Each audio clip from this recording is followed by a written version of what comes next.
Kruse here. I hope you are doing well today. I am doing fantastic today. I am very grateful and very honored that you are taking this moment to take a look at me. A quick little thing. This is for you. It's totally free. It's a private, so I have to add you to it. It's a SOAP daily Bible study. So it kind of tracks along with some of the things that we talk about here today. And that QR code will bring you to Rock Church's SOAP page. And so I invite you to be a part of that. Here we got Right Now Media. Because you are watching this video, and for no other reason, you don't have to pay anything, you have access to 25,000 Bible studies. And so we are a small church, but we get the subscription for our people. So that QR code, you can join up under Rock Church, and there's kids stuff, and there's adult stuff, and there's Bible studies, and there's just tons and tons of things. We have been doing a series. We've been asking all of these different why questions. Why? And so today we are looking at why should I trust God? Why should you trust God? I got a question for you. Have you ever felt like life is this is an ongoing battle? Like no matter what you're doing, you're either in the middle of in this life, you're either going to be in the middle of a difficult time or a difficult fight. You're either coming out of a difficult time or a difficult fight, or you're going into a difficult time or a difficult fight. Because it's just part of life. We all do it all of the time.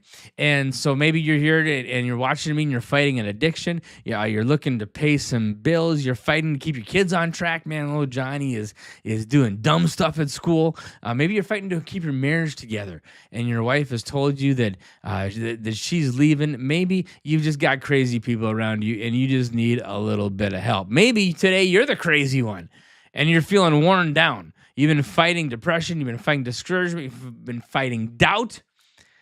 And you're like, God, why? Why should I trust you?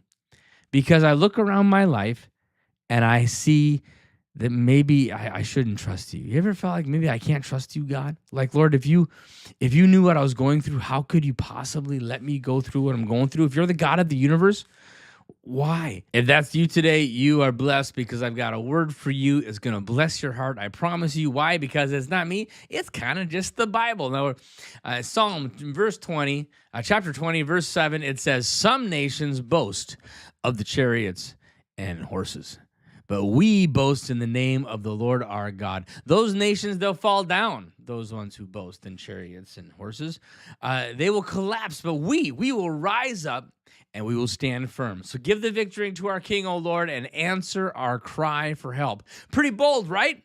There's a really great song. I might tag it on to the end of this. We'll just see how it goes today and see what kind of mood I'm in. But just in case I don't, I got to sing it for you, okay? Some may trust in horses, some may trust in chariots, but we will trust in the name of our God. And it goes on from there. Bob Fitts did that. I don't know the name of the guy who wrote that, but that's an old song that we used to sing in church, and so it's pretty bold words. You trust in your tanks and your guns, but I got Jesus. All right. Now the same person, and this happens to be David. The same person wrote this in chapter 13. It says, "Lord, how long will you forget me? Forever? How long will you look the other way? How long must I struggle and anguish in my soul with sorrow in my heart every day? How long will my enemy have the upper hand?" Do you feel like you've got an enemy in your life that has the upper hand? Well, that's where David was living this day.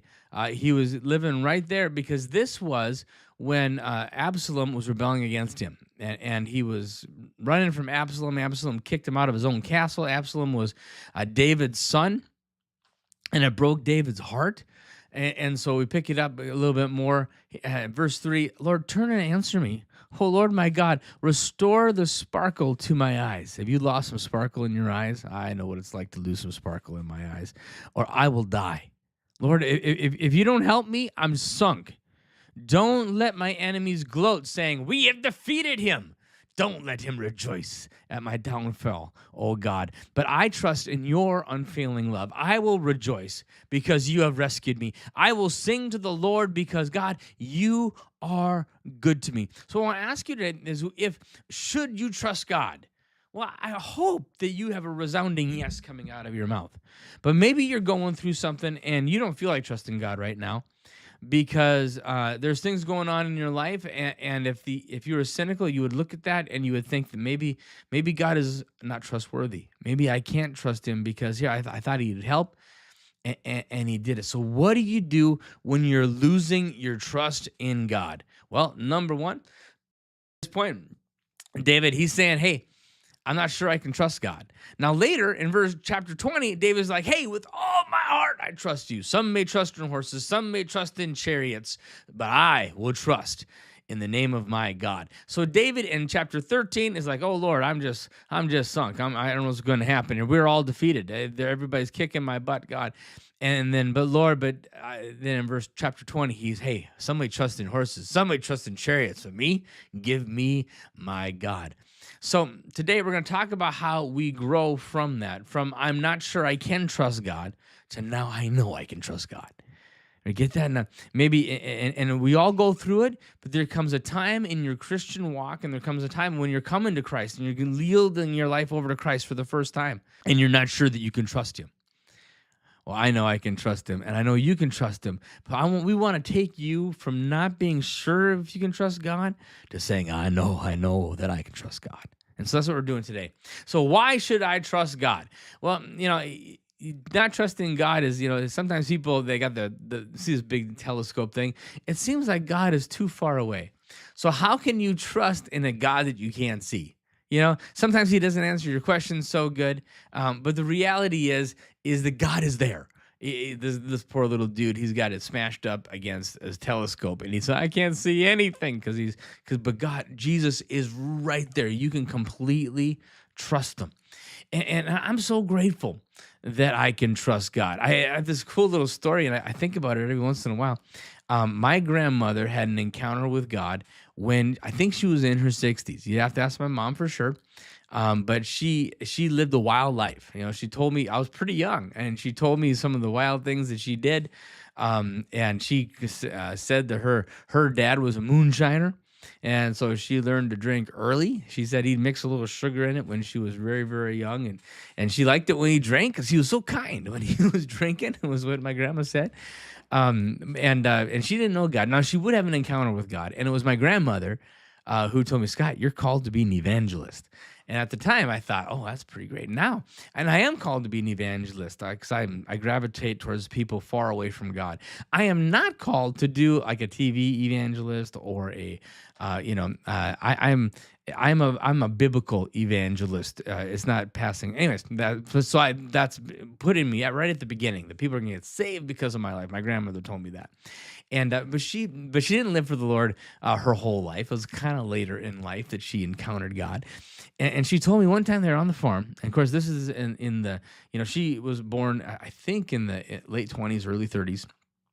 And she was on the farm, and they had a lame pig. Okay, they had a lame pig, and the truck could only take so many pigs. And so they were about to go to market or the auction still or wherever they were going. And my grandmother said, I didn't know God. I didn't know anything about God. But I just said, Lord, I need that pig to go.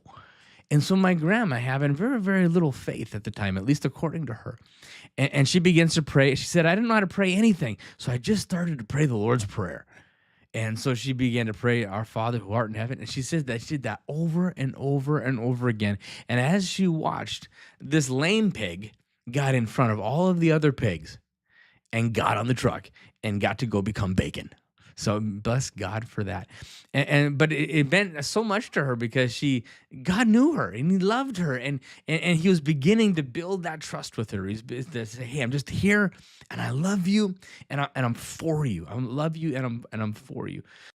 Now, a couple weeks ago, I was going, and if you come to our church right now, you'll be hearing more about this. And I've been going through some stuff. That's all I'm going to tell you right now. Yeah, but going through some stuff, and then I planned my sermons out 6 months ahead. And, well, even more than that. Sometimes this particular one, I knew I was going to preach on this series like a year ago. Okay, and I put in that I was going to Asaph and Psalm 75.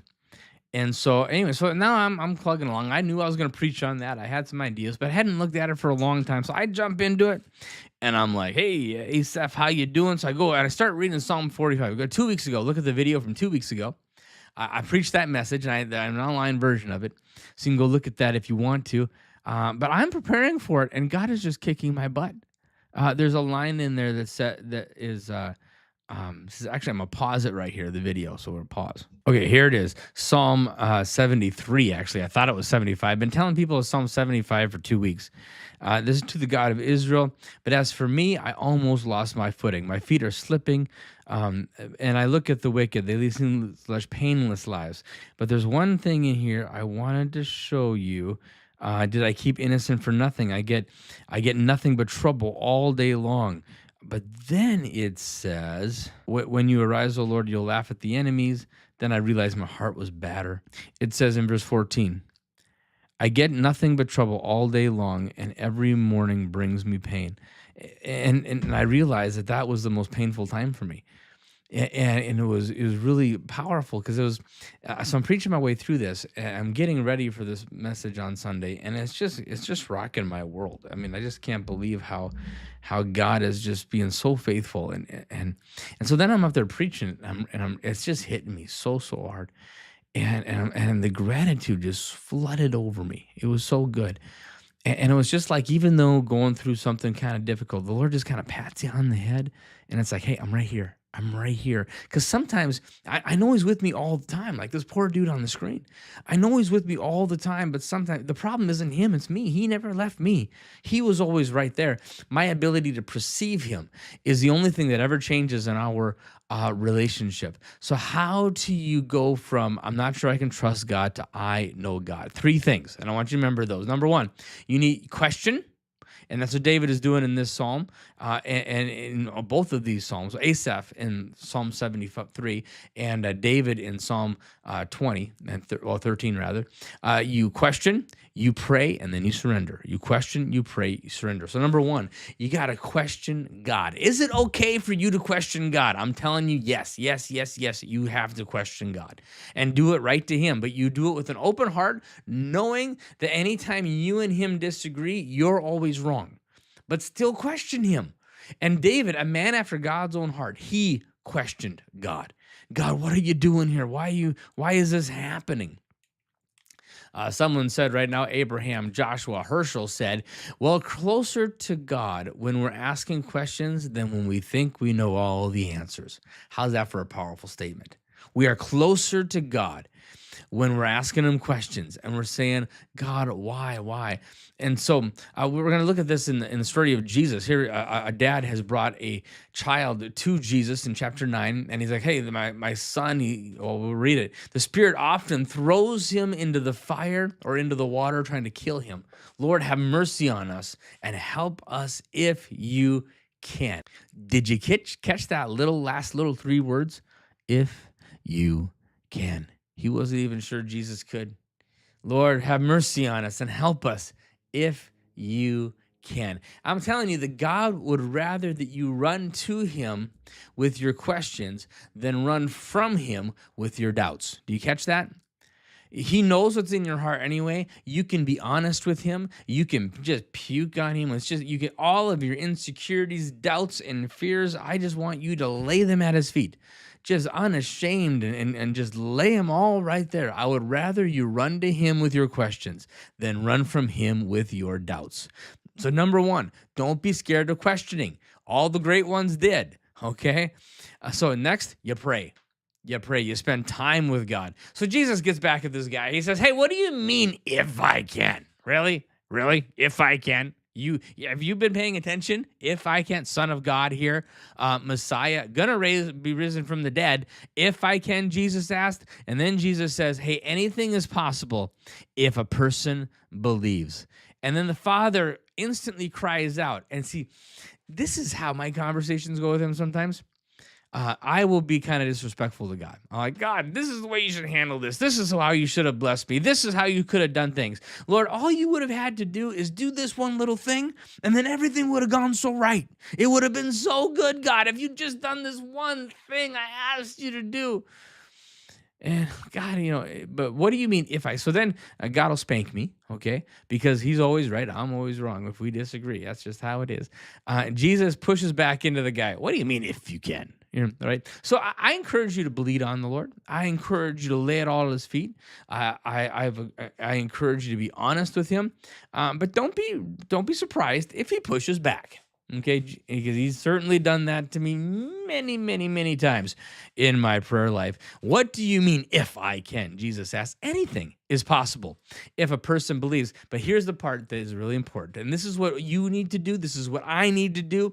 The father instantly cried out, I do believe, but help me overcome my unbelief. Isn't that beautiful? It is so honest and so precious. And I'm telling you that a heart that is longing for God, even in the midst of their doubts, is precious to your Jesus. Precious to your Jesus. He says, I want to trust you, but I'm not sure how to trust you. Help me, oh God, to trust you. So how did Jesus respond? Well, he heard the dad's prayer. He heals the guy. The kid gets completely healed. And so Jesus responds to the honesty. He responds to the snarkiness, if you can. Well, it wasn't snarky. I think it was desperate. Lord, if you can. And Jesus is like, if you can. Come on, anything is possible if you believe. But then he doesn't just chew the guy out, because Jesus does get a little snarky with him, right? If I can. But he doesn't leave dad there. No. Dad of this demon-possessed child. Jesus heals him, gives it to him. So, number one, you got a question. Number two, you got to pray. Have that conversation with the Lord. Take your doubts and just shove them right in His face and let Him spank you if you need a spanking, a firm talking to, or maybe even bring that quiet peace that just knows everything. Number three, and this is so important. They're all important. I want to say this is the most important one. I don't know. They're all important. But number three, if you don't do it, you don't get it. I mean, if you don't do it, it doesn't happen. If you don't do this one thing, your entire Christian life is screwed up. And that is you got to surrender. 100%, absolutely 100%. You got to say, God, you are God and I am not. You are smart, I am dumb. Lord, your way is perfect. My way is not. Okay? You surrender 100%. Those who trust God, who choose to trust God even when you don't understand. Choose to trust God, especially when you don't understand. You surrender. You lay it right in there. Look at what it says in Proverbs 3:5. It says, trust in the Lord with all of your heart and do not depend on your own understanding. We read this last week too. Trust in the Lord with all of your heart. Do not depend on your own understanding. Seek His will in all you do, and He will show you the path to take. Oh, I got to unpack a couple of things here. Trust in the Lord. Your understanding is stupid. His is not. If you are reading the Bible and it says not to do something and you're like, yeah, but there's all these great reasons to do it, you're wrong. I'm telling you, I'm so sorry, but you're wrong. You're wrong. You argue with the Bible, you will always be wrong because it is right and you are not. And I disagree with God all the time. I mean, I wish I was even joking with you, but I'm actually not joking with you.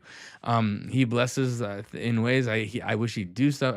Him and I, but you know why it works is because when I realize I'll say this to the Lord, the Lord and I disagree on this. But He's God. I'm always right. I know I'm wrong. I don't know why I'm wrong because I've only got my human understanding to figure it out, right? I don't know why I'm wrong. I just know that I am when I disagree with the Bible, and so I submit. I submit.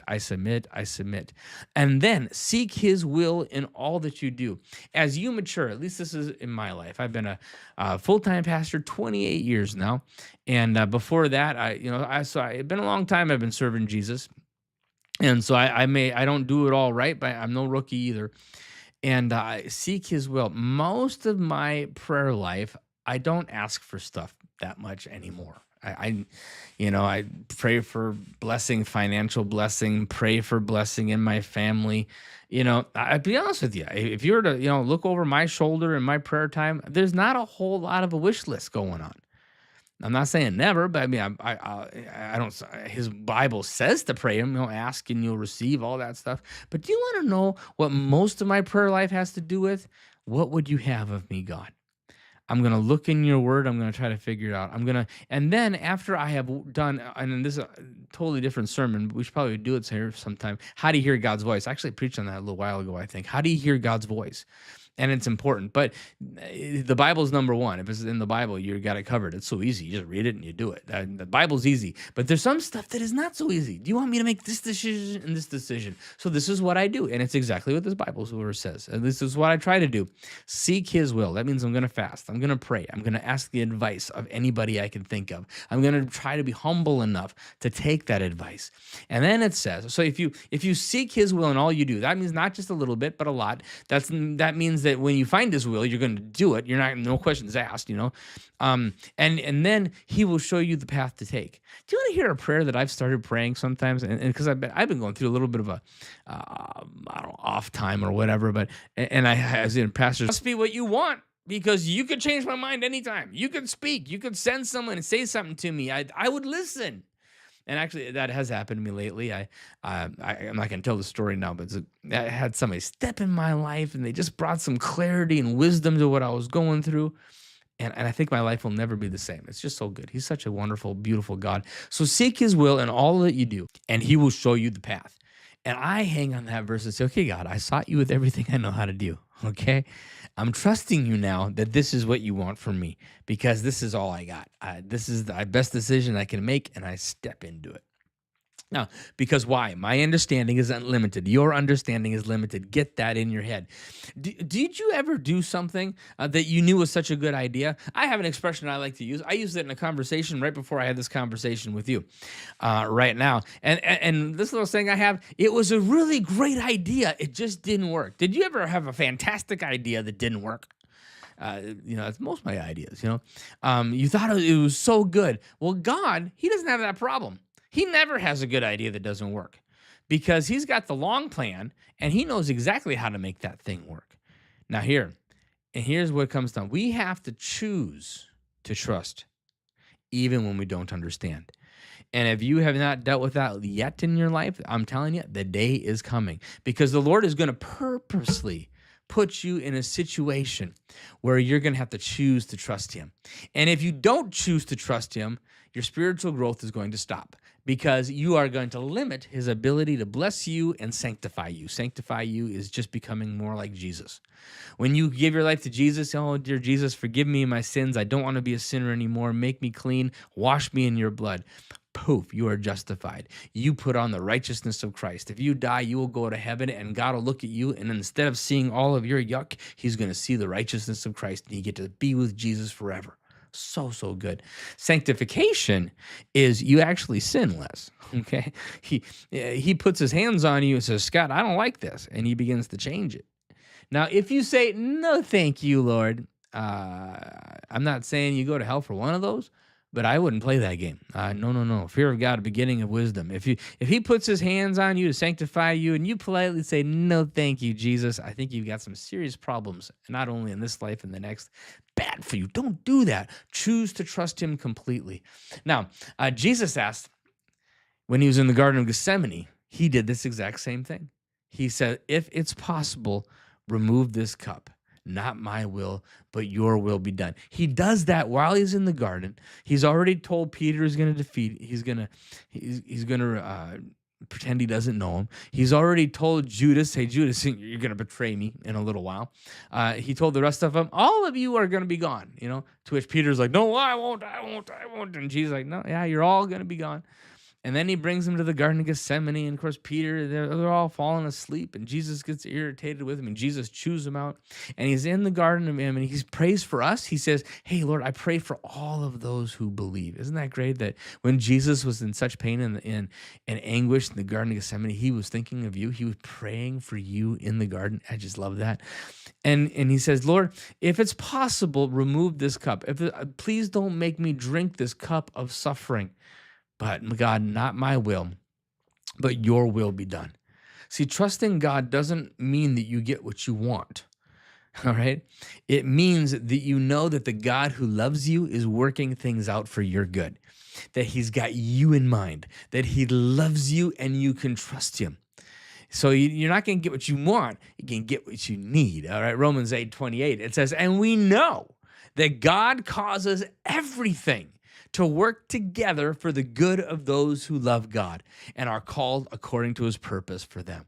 And this verse, there are some things that are challenging, but Lord, what in the world is working for good for me in this situation? But you know what? His perspective is so different from yours. It's not even close to the same.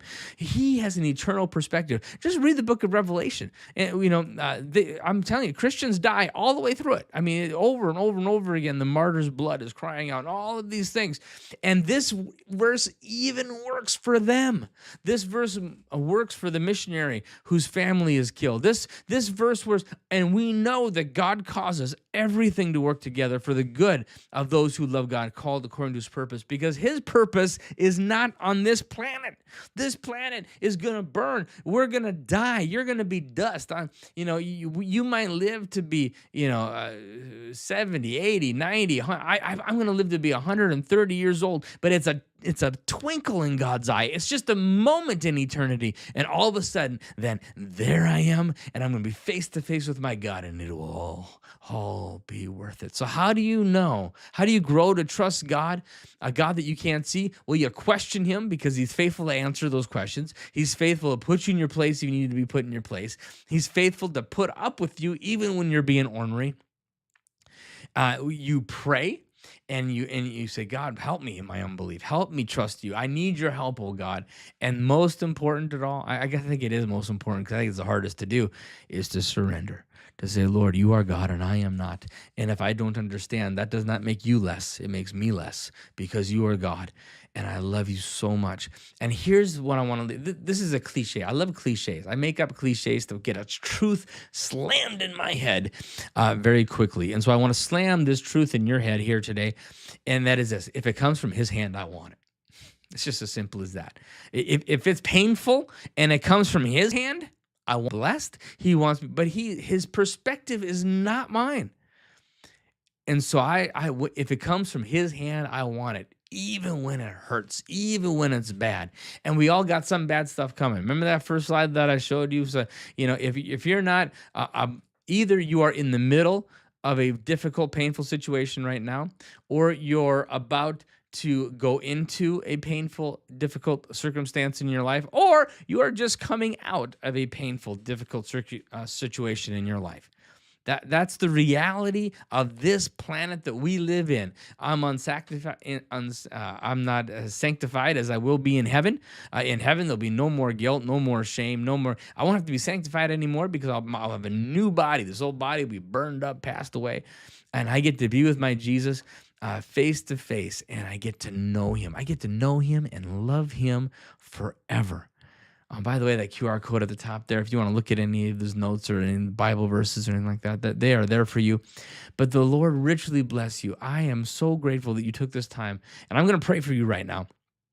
And I'm going to pray for you that you would trust God with all of these things. So, dear God, I thank you that you are good and faithful. You are good and faithful in my life. You're good and faithful in the life of the people that I am ministering to.